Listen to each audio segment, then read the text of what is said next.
forgot what I was going to say. No, I haven't. Hello, everybody. Well, I know, way. Shocking. My flow's gone.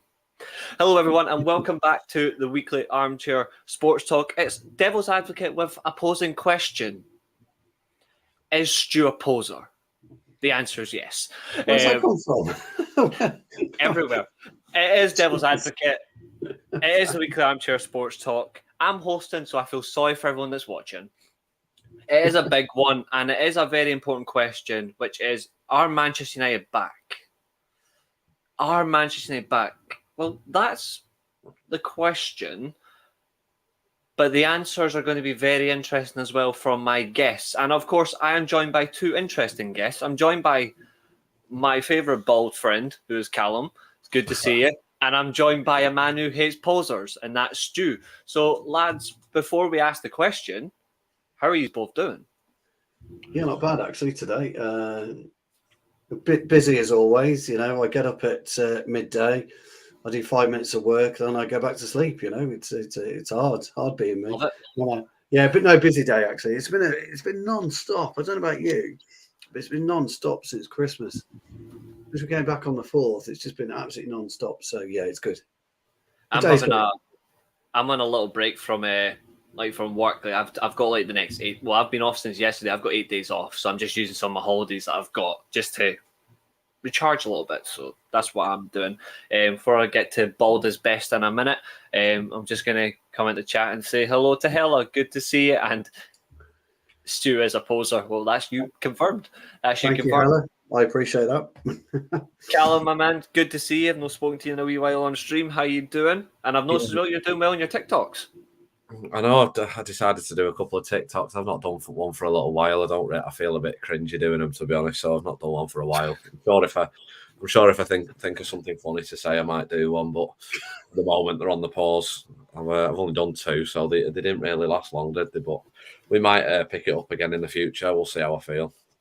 I've never been much of a TikTok guy. I mean, I've got it, but I don't really do anything with it. I think there's nothing significant to me. It coincided along with a blog, and I've had to put the blog on hiatus for a couple of weeks just whilst I was looking for a job. So so hopefully that'll be returning at some stage very soon. But have you found yourself something?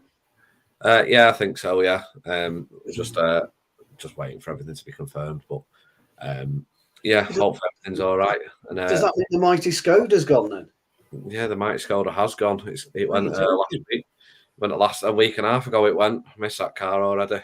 Did you have the Octavia? Yeah, the estate. I've had to borrow the missus' car. It's quite annoying, but oh well. Yeah, my mate's got a Superb. It's got a Superb. They're brilliant cars, aren't they? Yeah, they are good cars. VW own them now, though. I'm getting my first car soon, gents. So I'm buzzing for that. not the rain of the parade, but I'm getting my first car very soon, actually. So I'm looking forward to that. What have you gone for? Mini Cooper S. Well, you can't go wrong with that. Very all in black, as I like it. 1.6. Nice. Very nice. But we're not here to talk about cars, obviously. But yes. We could talk. But to be fair, we are car men. We could talk about cars for hours. But that's not what we're here for. It's about 45 minutes of one question with a variant way to get around. But the obvious question is, though, and thank you, Julio, I really do appreciate that.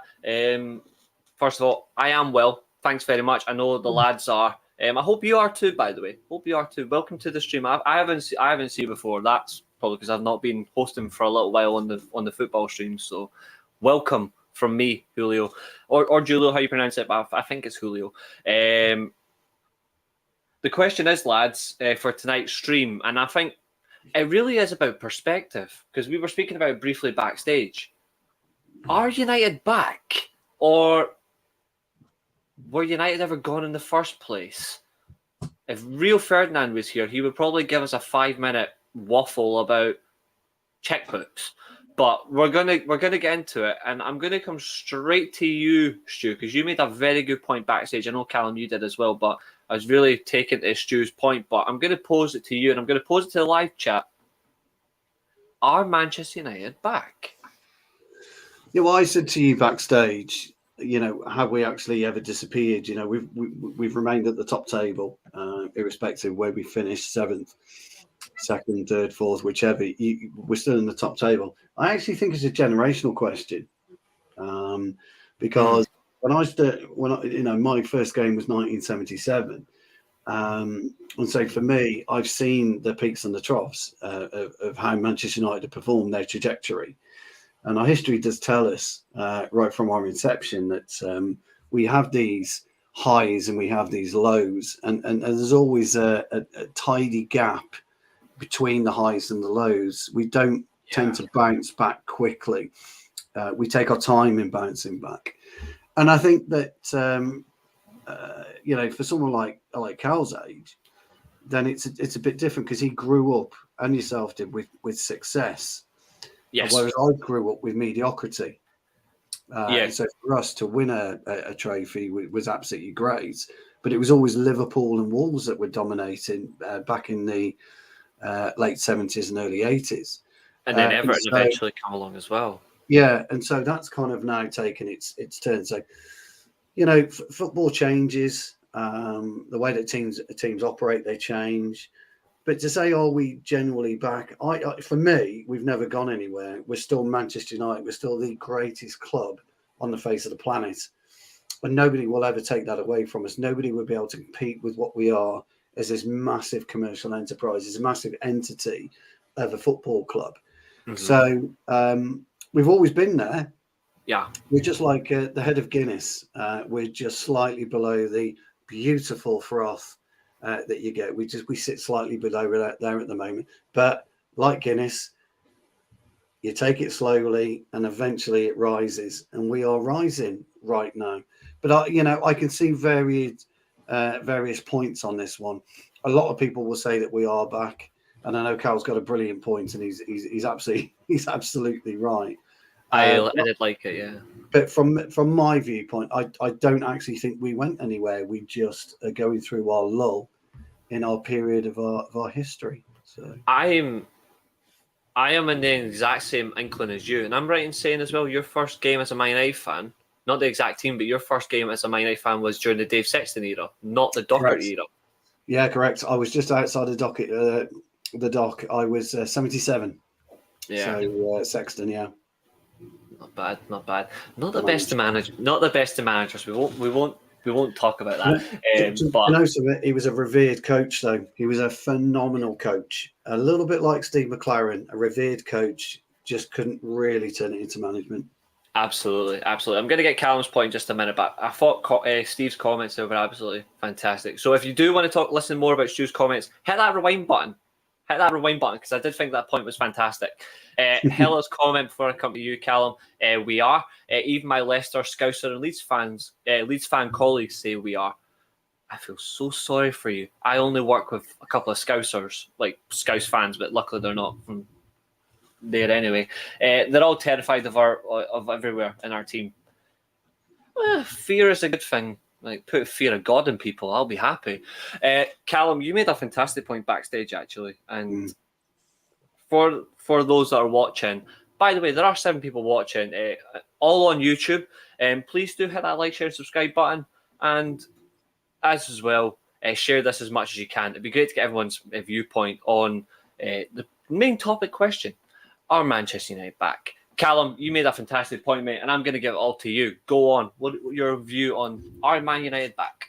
Well, ultimately, Stu's right. We never went away. But to answer the question bluntly, United are back because all you have to do is scroll at TalkSports Twitter and put Sky Sports News on for 5 minutes, and you'll see how terrified they are because we're back.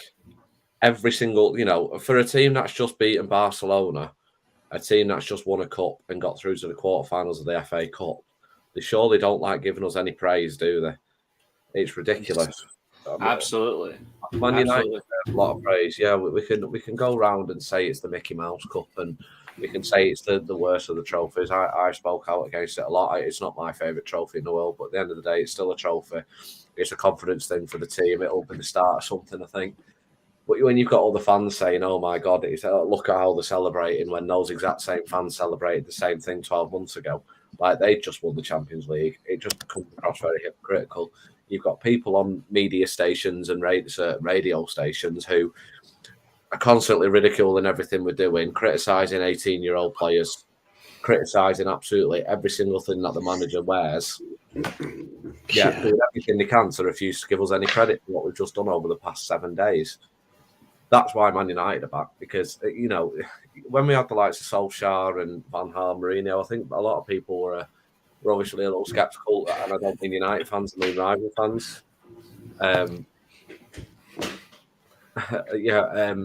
It's a perfect shine, by the way. Sorry to interrupt. It's a perfect shine. And good to see you, my man. Good to see you. Sorry I'm late. I've been trying to find my adapter for my microphone, so you'll have to forgive me if my audio's a bit terrible, because I'm using the MacBook speakers as my microphone. Hopefully you can hear me. Okay. Can hear you loud and perfectly clear. Loud and perfectly clear. What a peasant! What a peasants have to use MacBook speakers. I know, man. That's why I was late, because I just went to log on then at just before 6 and realised I haven't got my adapter thing to plug my mic in. So I've been downstairs in the stock room and everything's moved, like rummaging through it all. Sorry, I'm late. I'm such a diva. Yeah. That's what I mean. Like United are back, and I think the fact that rival fans are now finally saying what an elite manager that we've actually got. Mm-hmm. You know, I think Man United have a very, very, very strong shout for a league title next season without the Glazers. I think that obviously becomes hiccups if the Glazers stay, but that's obviously another discussion. Man United are back, and all you've got to look at is the fear in the rivalry fan bases, the fear in the media. The fear on certain radio stations and their pundits with their fake opinions. You know, Man United haven't ever gone away, but this time we're striking a lot of fear into a lot of people, and it just shows how the childhoods were all ruined by Man United, and they're terrified of it happening again. I love it when people's childhoods get ruined. I mean, that's all I'm saying. You should have grown up in the 70s, then, lads. I tell you. I would have swapped That's how that. bad it was. I would have swapped that. There's a lot of folk joining now, 13 people watching. Good evening to Jarvis, Julio as well. Obviously, you've been funny. Jay's getting mugged off Trevor straight away. Like it's no surprise. Trevor loves to assault people verbally. He's gone straight in there. He got his adapter of Harry Maguire. Fair enough. And I don't. Am I being a bit obtuse here? Slow charging from Trevor. And Trevor's going straight in with the question: is this a United Sports Talk or is it Ten Hag lookalike? Here, I've got two shiny bald men. I'm not bothered. They're both sound. I'll take that any day of the week. Bald is best. Exactly. Absolutely. So I look forward to being 40 and bald. Jay, it's good to see. Obviously, a little bit slow, but it's not a bad thing because you're always entertaining, my man. But I've heard two perspectives here so far from Trev and Callum. I don't know if you got any of that, but the posing question is, you are Trev now. You are Trev. I'm now Trev, am I? Oh, cheers. You're now Trev, Stu. You're now Trev. You're the on-screen emancipation of Trev. Right. Because you're both posers. Jay, the posing question is, are Manchester United back? There's been a lot of good perspectives so far by Stu and by Callum about whether Man United are back in different circumstances. You yourself, obviously I do watch your podcast every time when I get a chance. You always talk really well in terms of United in an unbiased situation. And a bias, to be fair, we're all United fans. We can be as biased as we want. But it's always level-headed conversation. It's always really enjoyable. Just about United in general, though, and about where we are right now. Are we back? Or do you still think there's more to come? Or are you just loving the fact that we're just milking this off TalkSport and all that to wind them up because they can't hack us anymore? I think, in many ways, everything you said is right. We are back. There's still more to come. And I am enjoying the fact that we've rattled a lot of people and we seem to be, annoying the right sort of people as well, who are just coming out with nonsense constantly, week in, week out. I mean, I've heard Callum mentioning that radio show or that radio station that just comes out with clickbait drivel constantly about Manchester United. And it's not just them. If you look at some of the articles you've seen, everything from, Ten Hag can't fit in a suit and he's not up to the job, to Lisandro Martinez is too short, to we should never have got rid of Cristiano Ronaldo, to Manchester United are never going to get anywhere with Erik ten Hag, to Manchester United are a spent force, to Casemiro's a steady Eddie, to Marcus Rashford will never be a prolific goal scorer, to whatever you want to say, Erik ten Hag's proving people wrong.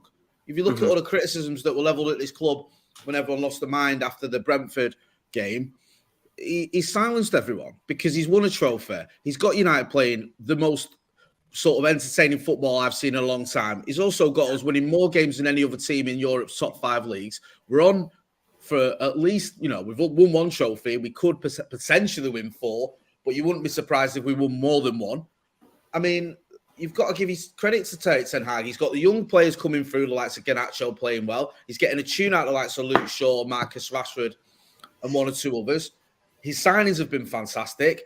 Even someone like, look at Sabitzer, a deadline day January signing, who's coming straight away and hasn't looked out of place playing against the likes of Barcelona.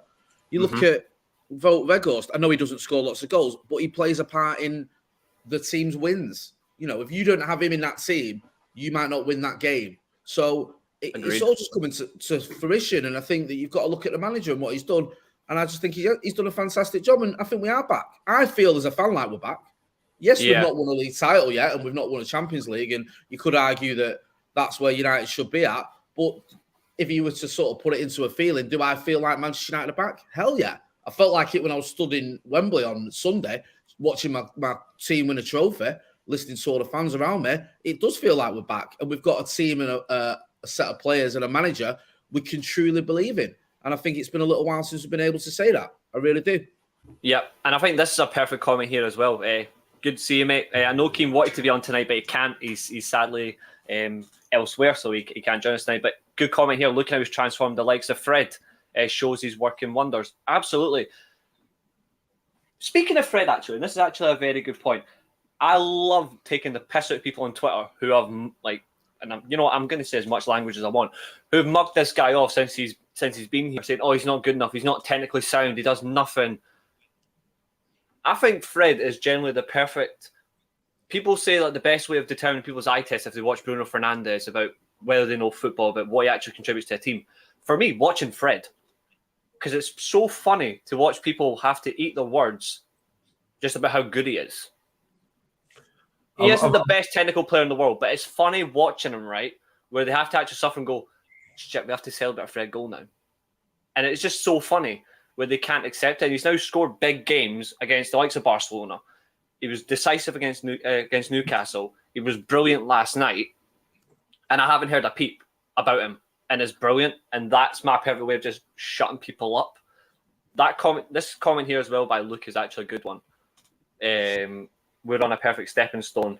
But and Jarvis, you make a good point as well about we're back. We'll never be back 100% before the leeches are gone. Referencing the Glazers, spot on. Hella's about all the hate and the ridiculous criticism of every little thing on and off the pitch means we're touching nerves. Spot on. Comment by Stacey: get ready to lose to United on Sunday. I assume you're a Liverpool fan. If you're a Liverpool fan, then you are losing on Sunday. And of course, this one here. Same amount of goals as Chelsea. 6 goals since November. I mean, if I was a Chelsea fan, thankfully I'm not, I would not want to be watching football right now. I'd probably go and watch something else, like rugby. I think with Fred though, Reece, he is good when he wants to be, but he's definitely got a tendency to be absolutely awful one half and then the greatest player in the world. He's very good at the job he does when he needs to do it, but he doesn't have that consistency sometimes. I like Fred. I think he's a good player for us. Definitely has his place in the squad, but I think he is one of those stepping stone players who I think if you were to improve somewhere in the field, it would be his position. I'd never call for him to go because I think he definitely has a role in the team and in the squad. Yeah. But he is one of those parts of the midfield chain who probably do need to be improved on. We are pushing on the top of the league, I guess, but I think that the idea of winning titles this season, the league title is probably a little bit premature. All I want to do is just celebrate the fact that Sancho's scoring and we're winning Carabao Cups. but the media are so desperate to drag us into a title so that when we don't win it, they can all go ha ha ha.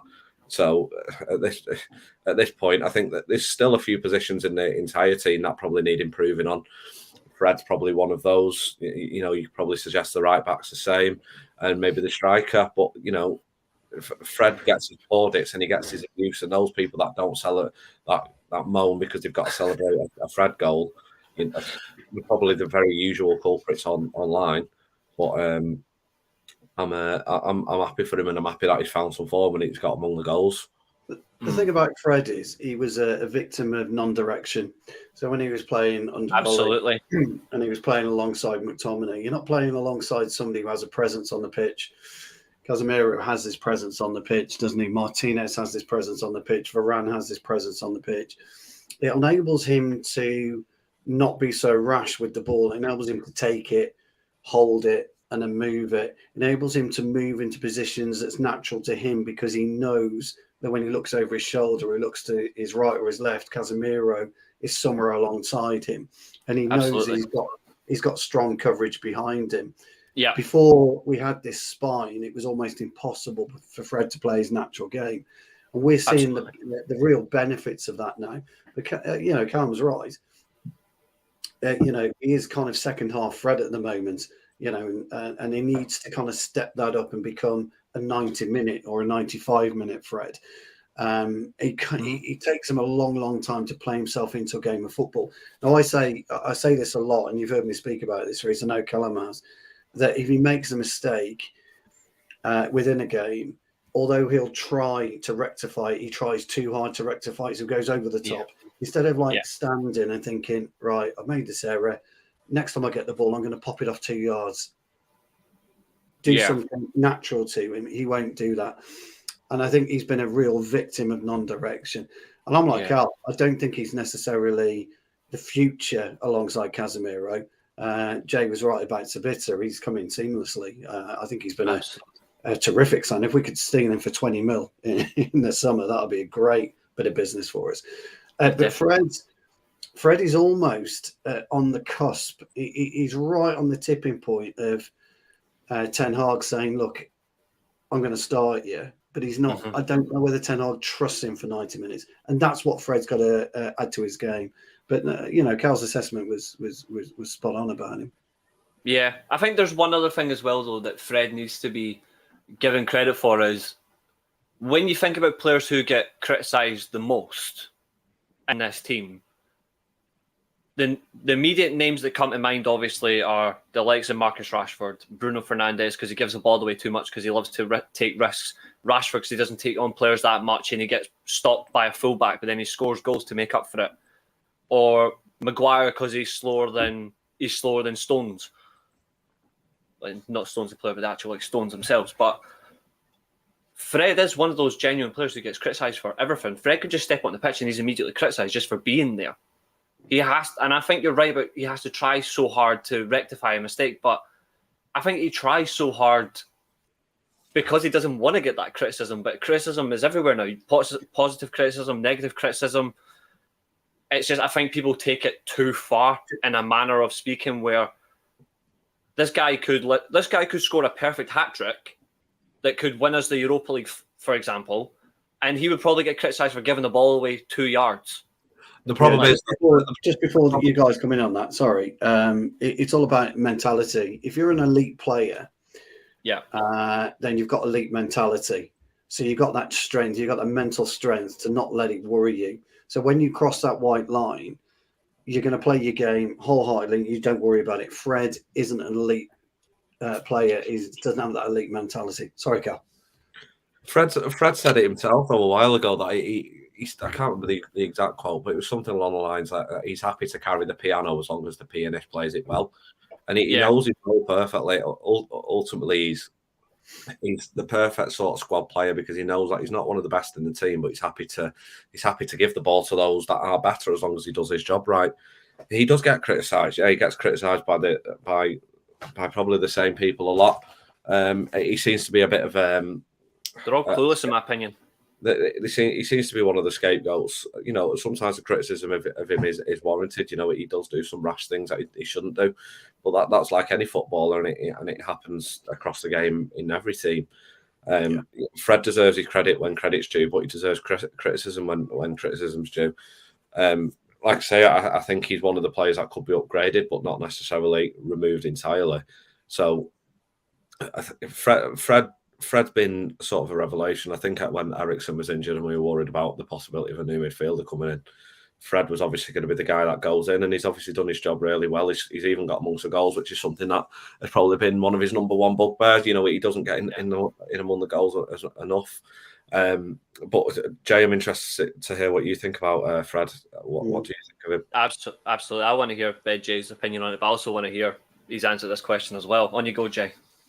I think you've all hit it nailed it. Listen, I think Fred's a decent player, and I think he was one of the few that emerged from the Ralph Rangnick catastrophe with any sort of credit. I thought he had a quite decent spell under Ralph Rangnick. I know he got injured a little bit, but I thought when he played, he did okay. When his teammates didn't, and I think that he can put a shift in, and there's a lot to like about him. Like you said, you know, you mentioned there, he's a bit of a water carrier, which is fine, and he has been amongst the goals recently. I do feel like he's got a ceiling. There's a reason he's fifth choice midfielder. There's a reason there's four midfielders in front of him. He's, you know, and he's probably at that level where he's your fifth choice because he's the fifth best.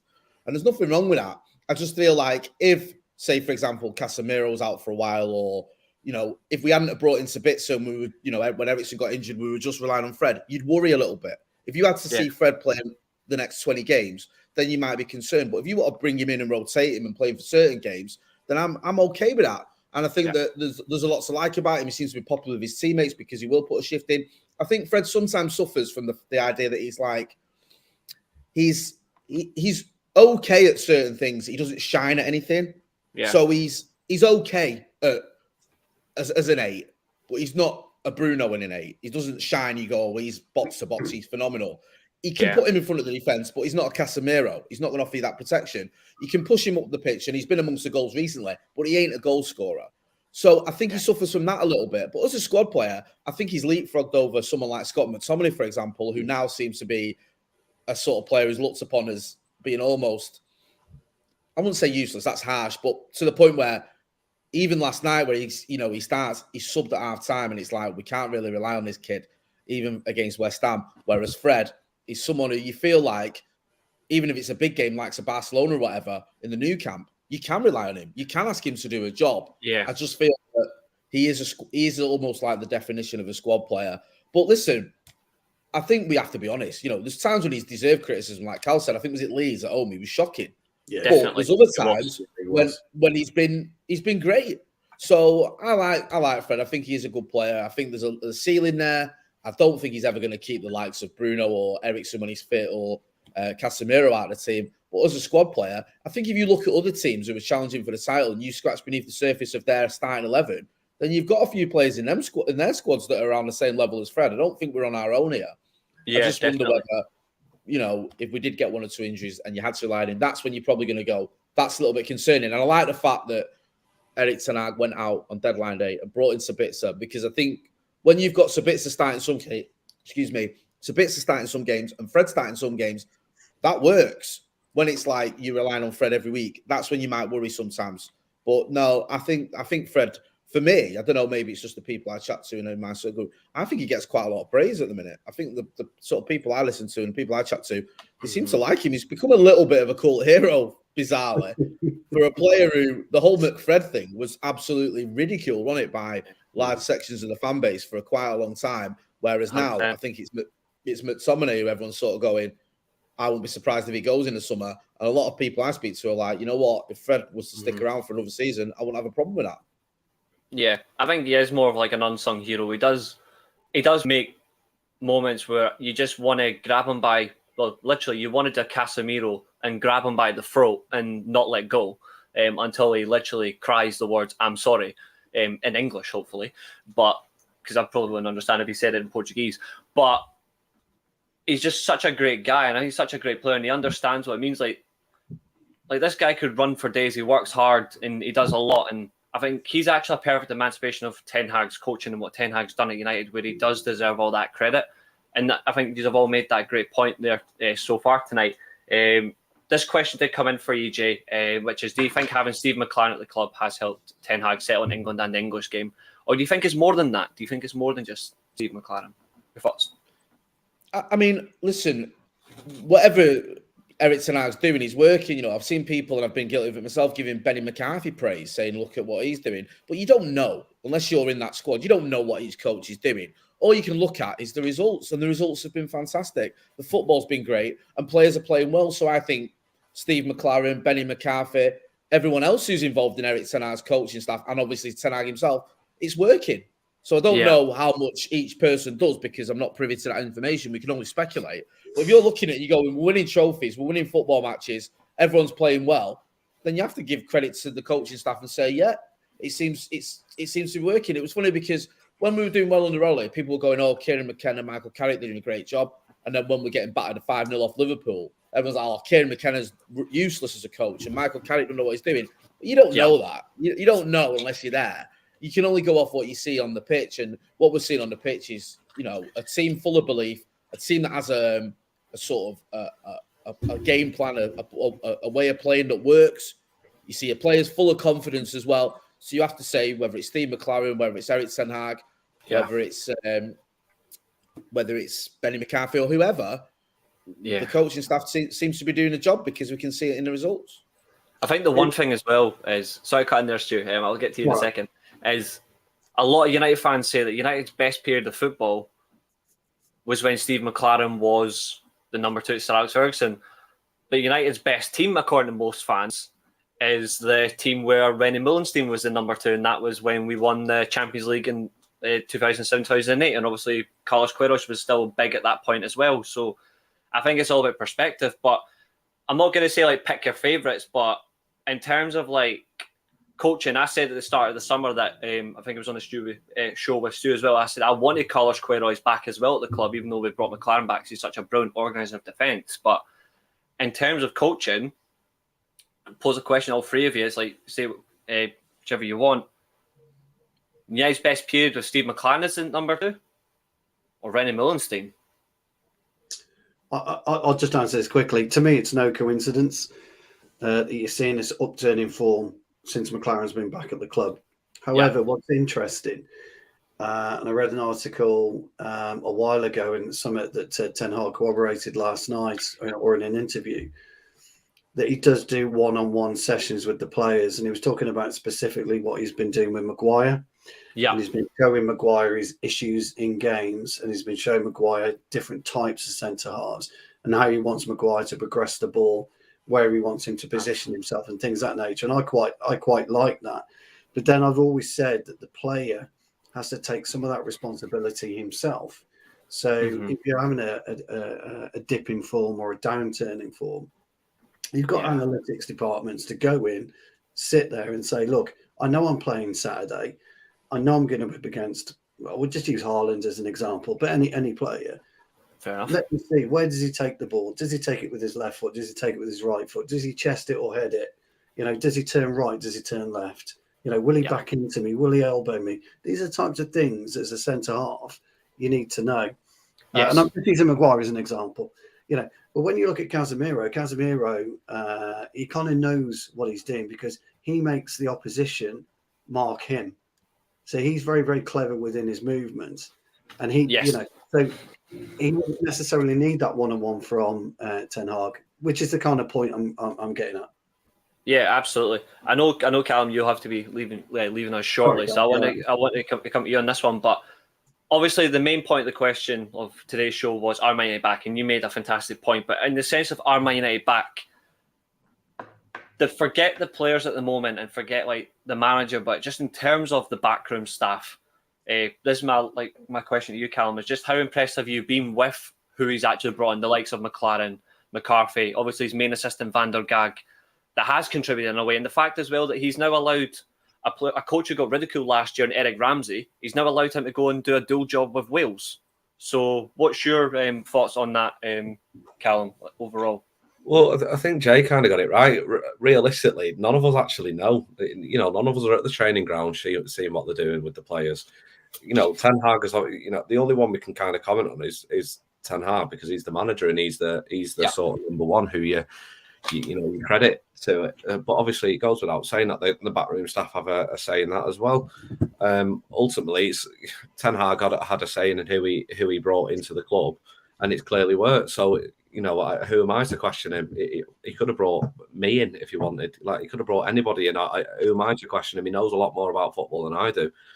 Mm-hmm. Ultimately, I think there was probably questions raised from parts of the fan base in terms of McLaren coming back just because of his managerial history over the past maybe 10 years. But it's not to say he's not a good coach or a good organizer or whatever.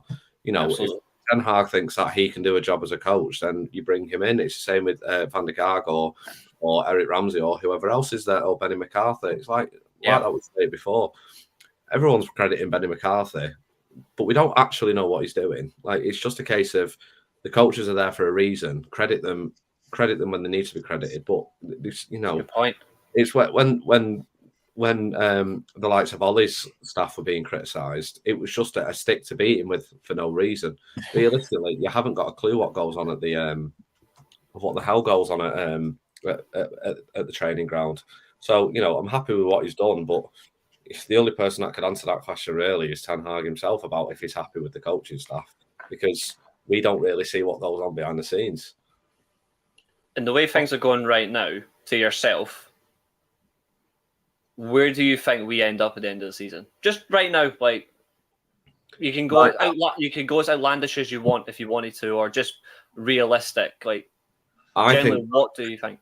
I think we finish second. I think whoever out of City and Arsenal win the league, the other will make a massive drop off, and we'll end up.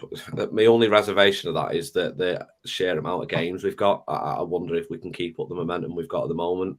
If we can do, I think we'll finish second. I really think we can catch them. I don't think we'll win the league. I really don't. I don't think that'll happen. And Joe, at this point, I think our top four is fairly. I think our top four position is fairly safe. If it was to mean we dropped to fourth and went and won the last two trophies, I'd be very happy with that. I'd love to go win another couple of trophies because, honestly, in the pub on Sunday after United shafted me for a ticket, I wouldn't mind. It'd have been. It felt great being able to celebrate a trophy win again. So it'd be nice to go and lift another couple of them this season, and then kick on in the summer with no Glazer family owning us. Ten Hag backed and the right players in to hopefully push us to maybe a league title or very close to one next season. Absolutely. And that's a good question. I'm going to get all of you to answer. As fans, do we feel like Old Trafford is a fortress again? And do we think we can go all the way in the Cups this year? Yes and yes. I'm going to have to go, guys. It's good seeing you, Callum. mate. See you later. See you guys. Good to see you, Jay. See you later, lads. See you later, brother. Well, there's 63 people watching. Say goodbye to Callum as he goes. On you go, Jay. I mean, listen, since Eric Ten Hag said that, I think we won every game. I think since the Sociedad game, I think we've drawn about 2 games and won the rest. 2 draws. I think. The rest of the wins, I think we drew against Leeds, didn't we? And we drew against Newcastle. And I think we won all the others at Old Trafford. So that's a phenomenal record. And, you can't just say, oh, well, everyone would love to make the home ground a fortress, but you have to do the work to do it and get the players believing in it. And he's done that. And if you look at our home record over the last few years, it's not been great. You look at City have come to Old Trafford and kept getting results and beating us. Other teams, I've seen Arsenal come to Old Trafford and beat us. Liverpool, of course, last season was a shambles.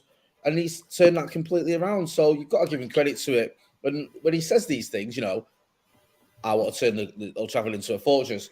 I remember a bit of pre-season, he was talking about, how important Marcus Rashford was and getting the best out of him. He then does it. He doesn't just say it. Ralph Rangnick chatted a good one, but he didn't do it. True. Eric Ten Hag does it. He says these things and then he makes them happen. And that's pretty phenomenal. So, I think he has turned it. And certainly as, I'm sure you guys are the same as well. When you're watching the game, whether you're at home or I've got a season ticket, when I'm at Old Trafford, I feel like even last night when we're 1-0 down, we'll win.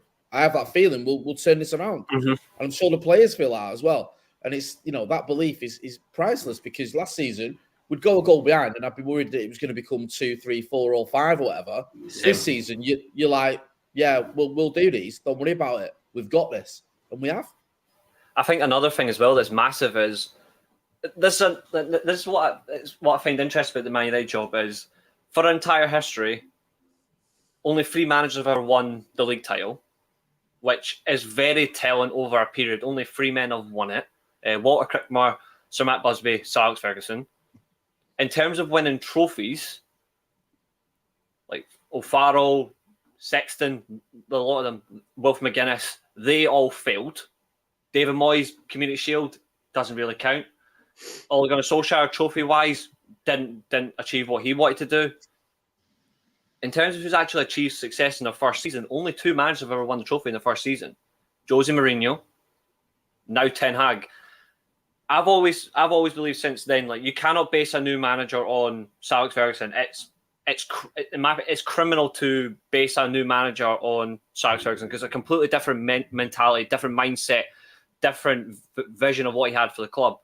For me, you should always base a new manager on Jose Mourinho because that was a benchmark first season that was crazy to do. Reece, difficult. I think you should. I'm saying, like, considering what he's achieved when he came in, obviously that was a different side from Van Gaal. You should base it on that. Depending on what Ten Hag does this year and for how long he actually wants to stay at the club, hopefully he stays for as long as he bloody wants because I don't want him to leave. What I'm saying is, like, if he goes and eclipses Jose Mourinho, you should actually go and base any new manager on Ten Hag because it's such a great base point and see what he does. Like, that's a benchmark he's actually raising himself. Like, that's I feel there's a lot of differences there, though, for me with Jose. For starters, Jose gave up on the league in January, and he said that. I was at the press conference where he said it. Yeah. He said, you know, if we want to get into the Champions League, we're going to have to focus on Europa League. And to his credit, he did that, and we did. We got into the Champions League through that. But also, Jose Mourinho came in 2015, I think. 2016. Just after the 2016. He comes in. He comes in a team that's just won the FA Cup and was Premier League champions 3 years earlier. Yeah. That's a world away from what Erik ten Hag inherited. Erik ten Hag inherits a team full of players who've not won the league, other than David De Gea and Phil Jones. True. We've not won a trophy for 6 years. We've just finished 6th, although we did that under Louis van Gaal, and we haven't won anything. I mean, he's inherited a team that, for me, is as bad as any United team I've ever seen. And within 7 months or 6 months, whatever, he's won us a trophy. So while I understand your point about Jose Mourinho had a very good first season because he won 2 trophies, and I respect Jose for that first season, and it is looked upon as a success, and winning 2 trophies is a success.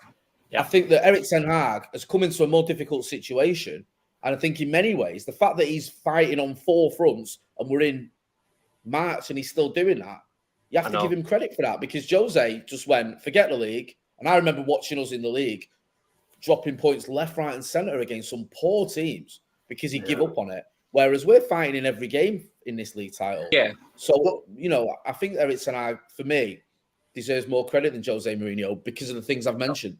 Yeah, I agree. What I think, though, is you've got to be your own man. In any walk of life, you have to be your own man. Players have got to be their own man. You can't say, he's the next Ryan Giggs. You've got to push all that away. You've got to be your own man. True. What I like about what Ten Hag's doing, and you guys speak about Fortress, you're absolutely right. He uses certain words to galvanise players' mentality. That's what he does. The Fortress is great for the fans to hear, but as a player, you're in that changing room. Right, I want Old Trafford to be a fortress. This is how we're going to go about doing it. Blah blah blah blah blah. You're just sitting there thinking, absolutely, he's right. So when you go out there, you cross that white line, you're doing absolutely everything you can to make sure you win that game of football. And Jay's right. I've been a season ticket holder for 28 years. I don't get to go anymore, by the way, Jay. My lad takes our ticket now, and he goes. I don't get to go.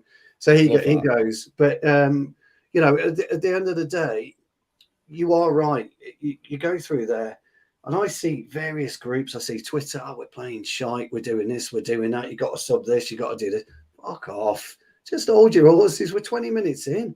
Football lasts for 95, 97 minutes. And it's up to you as a player, individually, and as a collective to win that game of football and how you go about doing it. The way we differ, and you're spot on about the team that Mourinho inherited. to a team that Ten Hag's inherited. Because what Ten Hag has done, slowly but surely, he's built a group of players that can on-field coach, so they can look after the likes of Garnacho on the pitch. They can look after the likes of Fred on the pitch. Casemiro, his head's on the swivel. Martinez, his head's on a swivel. Varane, head's on a swivel. These types of footballers, they can coach. Fred, I need you back here. Sancho, I need you here. Anthony, I need you here. And they're doing this now. They're communicating better, and the football's becoming more fluid. I always used to have this argument with people saying, "Oh, we've got to play the Man United way." And I've heard you speak about this, Jay, on the paddock. And you often speak about what is the Man United way. It's the funniest thing I've ever heard. It doesn't work, does it? What it is, it's that people say it's always free flowing attacking football. Hold on, the Man United way is to win a game of football. Period. That's it. It's the only way. Whether we win it 1-0, 2-0, 4-0, it's an irrelevance. Win a game of football and everyone's happy. That's the United way, isn't it? And I'm kind of coining your phrase there, Jay, because I heard you speak about it a while ago. I think you were getting a bit frustrated with I think you're getting frustrated with the way that it was put about. And you made that point. You were right. I think if you look at the 2007, 2008 team, plays differently to the 94 team, which is one of my favourite teams. If you look at 99, that wonderful night in the Nou Camp where we beat Bayern Munich, for 91 minutes we were terrible. You were there. Yeah, that is it. I mean, I feel for you because those last 10 minutes were, the greatest moment ever. That as a spectacle to watch that game was awful. Bayern Munich played us off the park. And I think that for me, United way, the one sort of constant that's been at United is giving the youngsters a chance from the academy. Yeah. We've always done that. We're still doing it now. Garnacho, obviously, man of the match last night, player of the match, and getting the winner. Marcus still playing his part. We've always done that, whether it's from the likes of Duncan Edwards through to Bobby Charlton to Ryan Giggs to, the class of 92 and to Marcus and Garnacho. Now, that's the one thing that's been constant, the giving the academy a chance. But the United way, it's a myth. Under Ole Gunnar Solskjaer, my favourite games were the derbies that we won. Yeah. And we had what, 30-40% possession at best in them games hit them on the break. And did anyone come away from them games miserable? No, I didn't. I loved it. So this whole, we have to do this, you have to do that. You're right, you've nailed it, Stu. If you're winning football matches, no one looks back at 99 against Bayern Munich and go, well, that was an awful night, wasn't it? I hated that. That doesn't count because we weren't the better team. Of course, no one cares. You win the match. That's the most important thing. And I think that, that for me is why this whole, you've got to do it the United way, it can be a little bit misleading at times, to be honest with you. I think Fergie said it once. He said, at United, we might not always win, but we always try to win. And I think that's probably as close to a United way as you can get. I agree. There's 80 people watching. I'm just going to say that I think the whole United way concept is the biggest mythological piece of bullshit I've ever heard. Like for me, the whole thing about the United way, right? I'm just going to refer back to one man who is the godfather of United, and that's Sir Matt Busby. His exact words were, in an interview, by the way, he hates seeing Man United finish second. United for him have always got to win. Playing young players, playing energetic football, and actually winning trophies, winning football matches. That's exactly what he said, by the way. That's his exact words, by the way. Well, let me tell you something, Reece. You are, and I've said this a lot, you're in a title race from the first match. You always are, yeah. So you mathematically can't win. You're always in the title race. All this bullshit, as Cal and Jay were talking about, TalkSport, or in the title race, blah, blah, blah. We're in a title race from day one. And you eke your way out. You eke each game as it comes. And that's how you do it. You set your stall out, how you want to play. Yeah. And you make sure you go out and you win. And then exactly.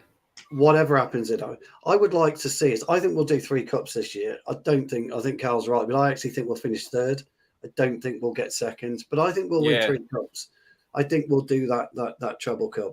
But at the end of the day, and Reece, you know this because I was on the podcast and you said to me, what's your expectations for this season? And I said, Jay, I'd like to see us string 10 wins together. Yeah. Because those 10 wins will take us somewhere. A lot closer to where we've been in the past. And that's all I wanted. 10 wins is what builds you momentum. And then Ten Hag, I think we all know he's 6 months ahead of his project. He's got 6 months in the bag here. So by the time January came, the summer comes, he's already thinking to January next year because he can afford to think of that now. These are the players I want. This is the type of players I want. And unfortunately, these are players that got to go. So he's been an absolute revelation. He really has. And you've got Guardiola on the ropes with him now.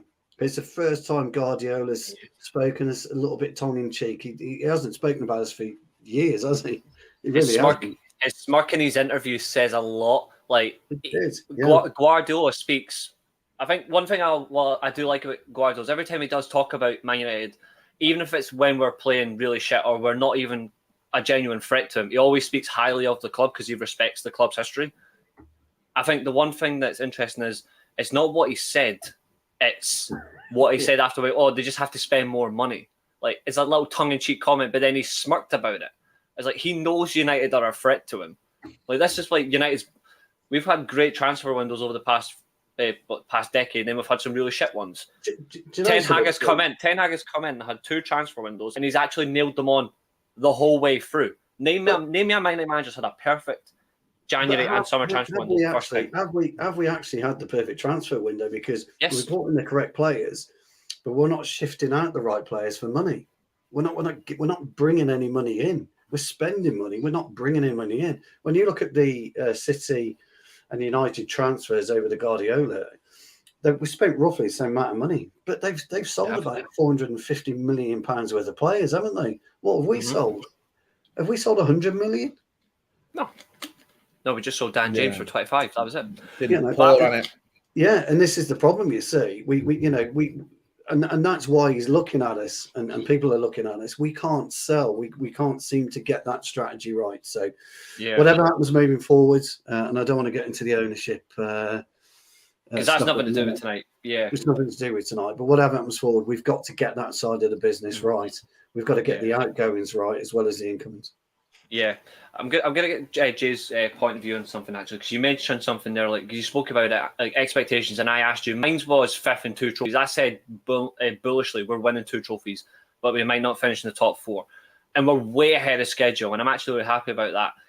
Jay, just for yourself, compared to what you had at the start of the season, like your own expectations for Ten Hag compared to now, where are you at with the manager? Where are you at with the team? And where do you think, based on your own words at the start of the season, what do you think we can achieve at the end of the season going forward? What do you think personally? I think, like has probably been said, I think Stu touched on this and Carl as well. I think we're a year ahead. I thought we'd be challenging for trophies next season. I thought it'd take him a year to get used to the Premier League, get used to the English football and find his feet with his signings and get get some of these players up to speed. I fancied Marcus this season to maybe hit 20 goals. He's going to hit 30, if not more. Yeah. And one or two other players, he thought, okay, they might take a little while to get used to it. They've come in and just absolutely smashed it. So I feel like we're a year ahead of schedule almost. I feel like we will win a title under this manager. I feel we will. Whether it's this season, next season, or the season after that, it's going to happen. Like, just back him, stick with him. He's a winner. He's, as good a manager as anyone right now, and I mean that. I probably wouldn't even swap him for anyone. I wouldn't. I think what he's saying, I think he's the right man for Manchester United. Do you know what I mean? Like, he's that guy. So I feel like with this this manager, this team, and hopefully it's been touched upon, the owners going and we're getting in people above him who know about football and can just back him. Don't panic if things go wrong. If he loses a few games or he has a sticky patch, don't panic because this board can panic at times. Stick with him and we'll be okay. And I think that this is good times for Manchester United. I really do. I think this is another thing as well. I love this comment. I think he's extended Guardiola's stay in the UK for sure. I agree. I think Guardiola is going to want to pit himself against Ten Hag, or Guardiola was going to go and Ten Hag was going to go to City. It's one of those two. What Jay said though about the board panicking, and I know it's a different club. You've got to look at what's happening at Chelsea at the minute. The board, it's a good. They don't seem to be panicking at the minute, so it's quite interesting to see the different types of boards at the minute. I don't think. Obviously, because I know like Jay's partner from like Twitter. I don't think he would swap Ten Hag for Laura, but I think he would ask him to play FIFA. I think he would ask him to play FIFA. Is he drunk, this Trevor guy, man? He's coming out with some right nonsense. Trevor's mental. I don't even know what he's on. I don't even know what he's on about. I am gonna have to duck out. Sorry, lads. I've got to go. So good to see you. I'm on another podcast at 7. So apologies for being late. I've loved our chat. Always loved chatting to Stu and you as well, Reece. And Callum's my boy. So big up this channel. Keep going. And hopefully next time, Keane, who's been asking me to come on, can join us next time as well. He's a bit cheeky, innit? Come on, podcast. Come on, Jay. Yeah, and I get here and he's like, oh, I can't make it. Do you know what I mean? Like, he is full of cheek, I know. But Jay, it is so good to see you. And for everyone that's watching, good to see you again. Go and find Jay. He's brilliant. You know where to find me. Make sure you hit and subscribe to this guy's channel. And I'll speak to you again soon. Take care, lads. See you guys. Good to see you, my man. Yeah, I've got a couple of minutes myself as well. That's fine. We can go 5 more minutes. That's fine by me. That's fine by me. Big comment in here from Lee. Fergie had us playing some great football, but the last team we won the league played crap football. We always look back with rose-tinted glasses. Absolutely. The team that won the league in 2012-13 was the worst Man United team ever win the league title, and it still won the league by 11 points. RVP won it. Absolutely. Richard's in there. Jay, Trevor talks more sense on one night on here than you do with these plebs on the Stretford Classic. Wow. Bullish. And then what is in there? And this is a good point as well, actually. Fans of other teams are worried again. A comment by Richard that's completely spot on. They are. That 5 minutes to go. I think one last comment we can have from everybody is... fair enough. Richard's making his he's making his comment why he doesn't like him. Fair enough. You don't have to like everybody. That's fair. I mean, I don't like Gary Neville, even though he's a Man United legend, because he's such a bitch on punditry. Ooh.